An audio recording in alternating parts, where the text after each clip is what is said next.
Welcome back to this edition of Taxi Squad Talk, brought to you by Sure Dry and joined by Brewers' #1 pick, former Timber Rattlers pitcher and current participant at the alternate training site, Ethan Small. And Ethan, it's got to feel a little bit weird being back here in these circumstances after you were a Timber Rattler late in the year last year.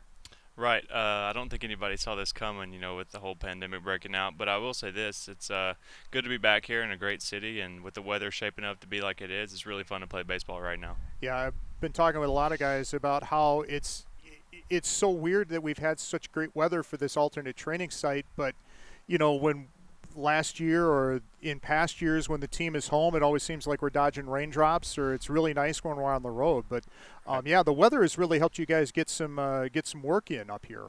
Yeah, no doubt. I mean, I don't know what it is right now. I'm going to say about 70 something. It gets a little cool at night, which is perfect for me because it gets hot all the time. And it looks like it's going to hold that way for a while, so I'm excited about it. I guess I talked to Clayton Andrews about this a while ago, but have you had a chance to kind of catch your breath and get into the swing here? Because, I mean, you went from pitching in Omaha last year, #1 pick, signing, being with the Timber Rattlers, and then into an off season and then spring training, and everything just kind of hits right there. Right. So, I mean, have you had a chance to just kind of to catch your breath yet? No, I think so. I think I'm settling in pretty good here. We've got me put on a good routine and a good schedule now, and I'm just kind of following that and taking it day by day. Yeah, what is your schedule like every day when you get out here? Well, most of the time I try to lift early, so get that out of the way. Usually playing catch, team D if we have it, shagging BP, and then staying and watching games. It's pretty simple, and then obviously days I pitch, just go out there and try to compete and get some outs. What have you learned so far here, as far as picking up stuff from Cam Castro, the new pitching coordinator, or other guys that have some major league experience perhaps? Right. One of my bigger goals for this season, if it would have been normal, and I guess we're still working on it now, but was to really try to become a 4-pitch pitcher with the addition of a new slider. And I think over the past couple of weeks I've been breaking it out a lot more, and I think I'm nearing that goal, and that's kind of one thing me, Cam, and Jim have all talked about, needing to use that more to kind of see how it goes against other hitters. And really for me, that's just a big thing, throwing strikes and seeing what happens. Yeah, the scrimmages are kind of different too, because when I think the first time I saw you pitch, you retired the side in order on a very short amount of pitches, and they said, you know what, you're going to face another batter and we're going to put a guy on first base. Right. And that just kind of throws things off, but it also helps you build up your pitch count, doesn't it? Right. It helps a bunch of things, one thing about playing against the same guys every day and people and not really having that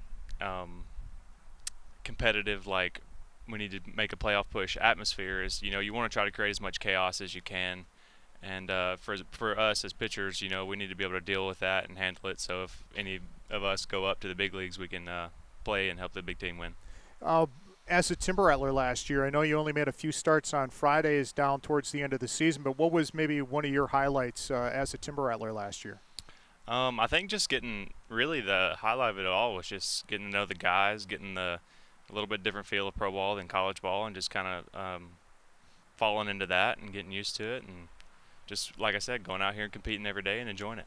I talked to Tom Dillard, one of our first Taxi Squad talks, and asked him about what Mississippi was doing without college baseball. How is Mississippi State handling the end of the college baseball season on a year where they thought they might be able to get back to Omaha again? Right. I would assume not too well, but I think they've already reported back and they're working out again. So I'm happy for the players that they're able to do something and go to class in whatever limited capacity they can and have some semblance of normal when we haven't seen it for a while.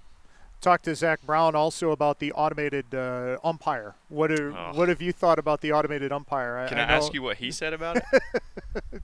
You can watch the video, but he's something. Yeah. What your feelings? What have you thought about that? 3 words: not a fan.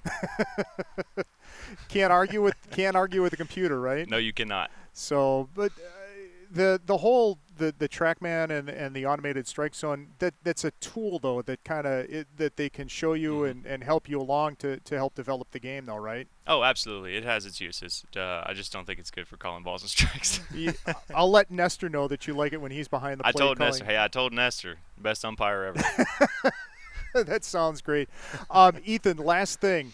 this year, the Timber Rattlers were all set to give away an Ethan Small bobblehead. Unfortunately, it's still in shipping someplace in a warehouse out in Seattle or San Diego, so we could not present a box to you to give to your family, Well, but darn. we do have one. We are going to be giving it away next year, and as soon as we have some, we will make sure you have them, and you can distribute them however you want. But I guess, did you find out about the bobblehead when we announced those back in November, or how? I think that was a Wanda Small thing, and that was my mom. 'Cause she was like, "Oh my God, I gotta have one of these." So yeah, she'll be thrilled about that. Okay, well, I know the family was kind of honest. I shouldn't say honest. They were inquiring about where they could get the bobbleheads, so we will make sure that we get some for you, and we'll do the giveaway again next year. So we look Perfect. forward to Ethan Small bobblehead night next year and following you up the Brewers chain as well. Yes, sir. Sounds All good. right. Thanks very much for your time, Ethan. Thank you. All right, that'll do it for this edition of Taxi Squad Talk, brought to you by SureDrive.